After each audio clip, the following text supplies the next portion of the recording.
अजीत पवार की होगी घर वापसी। चुनाव के बाद एक होगी एनसीपी। विधानसभा चुनाव के बाद बीजेपी को फिर मिलेगा धोखा। अजीत पवार को लेकर पहले ही बीजेपी को दिख रही है धोखे की आशंका। पहले भी अजीत पवार पर दांव लगाकर मुश्किल में फंस चुकी है बीजेपी। अजीत पवार बारामती सीट से चुनाव लड़ रहे हैं, जहां उनका सामना अपने ही भतीजे युगेंद्र पवार से है और इस लड़ाई को लेकर अजीत अपने चाचा शरद पवार पर निशाना साध रहे हैं। दावा कर रहे हैं कि परिवार को आपस में लड़ने के लिए चाचा पवार जिम्मेदार हैं। उनकी जिम्मेदारी परिवार को एक करने की है, लेकिन वो परिवार को तोड़ने में जुटे हुए हैं।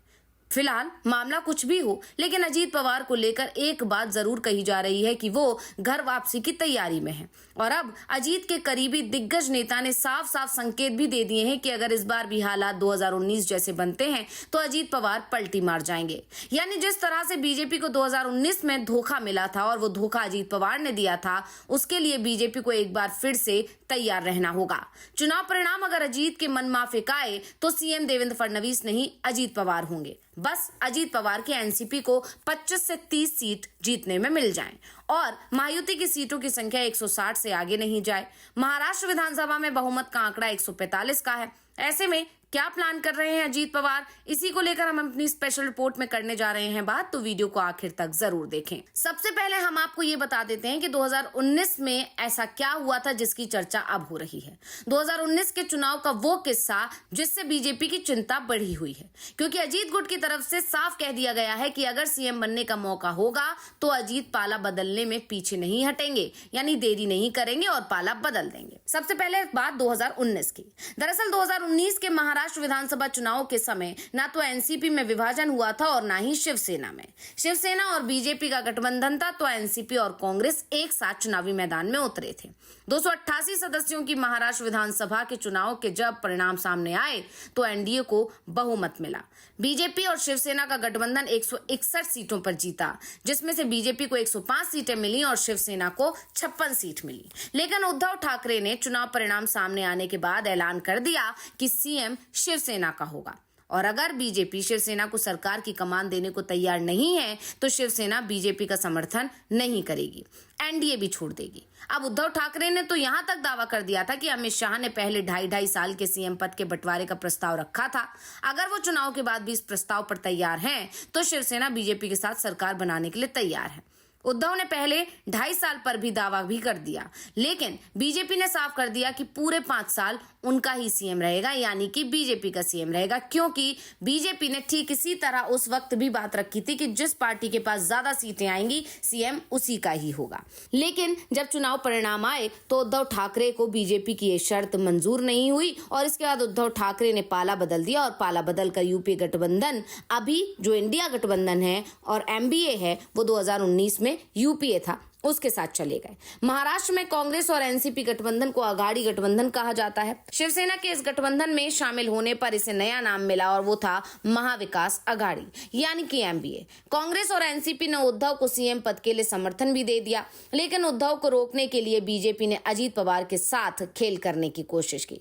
देवेंद्र फडणवीस ने अजीत पवार से बातचीत की और अजीत पवार को साथ लेकर सरकार बना ली, लेकिन अजीत अपने साथ एनसीपी के विधायक नहीं ला पाए। सभी विधायक शरद पवार के साथ ही चले गए, यानी कहें कि वहीं रह गए। ऐसे में फडणवीस को इस्तीफा देना पड़ गया, यानी एनडीए बहुमत साबित नहीं कर पाई और इसके बाद एनडीए को बहुमत मिलने और बीजेपी के सबसे बड़ी पार्टी बनने के बावजूद सरकार बीजेपी ने ही बना पाई थी और कुछ ऐसा ही इस बार भी होता दिख रहा है। दरअसल हाल ही में आरएसएस की तरफ से एक सर्वे सामने आया था, जिसमें बीजेपी के नेतृत्व वाले गठबंधन यानी महायुति को 160 सीट मिलने का अनुमान जताया गया था और इसमें अजीत पवार की एनसीपी को 25 सीट मिलने का अनुमान जताया गया। अगर आरएसएस का सर्वे सच साबित होता है तो ये तय मानकर चलें कि अजीत पवार ही महाराष्ट्र के सीएम बनेंगे। अजीत पवार के करीबी नवाब मलिक ने तो ये भी ऐलान कर दिया है कि अजीत पवार किंग मेकर होंगे और यहां तक संकेत दे दिए कि चुनावों के बाद नए समीकरण बनेंगे, यानी जरूरत पड़ती है तो अजीत पवार पाला भी बदल लेंगे। वैसे भी कहा जाता है कि राजनीति सत्ता पाने के लिए होती है और अगर समीकरण ऐसे बने कि अजीत पवार किंग मेकर की भूमिका में सामने आए तो वो किंग बनने के लिए महाविकास अघाड़ी गठबंधन में शामिल हो सकते हैं और सत्ता के लिए एमबीए अजीत का स्वागत करने को भी तैयार हो जाएगी। तो शरद पवार भी अपने घर के दरवाजे अजीत पवार के लिए खोल देंगे। क्योंकि अगर अजीत पवार अपने चाचा के खेमे में फिर से शामिल हो जाते हैं तो फिर एनसीपी विधानसभा में सबसे बड़ी पार्टी भी बन सकती है। अगर विधानसभा में सबसे बड़ी पार्टी नहीं भी बनती है तो वो महाविकास अघाड़ी की सबसे बड़ी पार्टी बन जाएगी और ये तो तय है, क्योंकि ये माना जा रहा है कि लोकसभा चुनाव की तरह ही महाराष्ट्र विधानसभा चुनाव में भी शरद पवार की एनसीपी का स्ट्राइक रेट एमबीए में सबसे अच्छा रहने वाला है। और इस बार शरद पवार को लोकसभा की तरह एमबीए में कम सीटें नहीं मिली हैं, बल्कि उनकी पार्टी भी 85 से ज्यादा सीटों पर चुनाव लड़ रही है।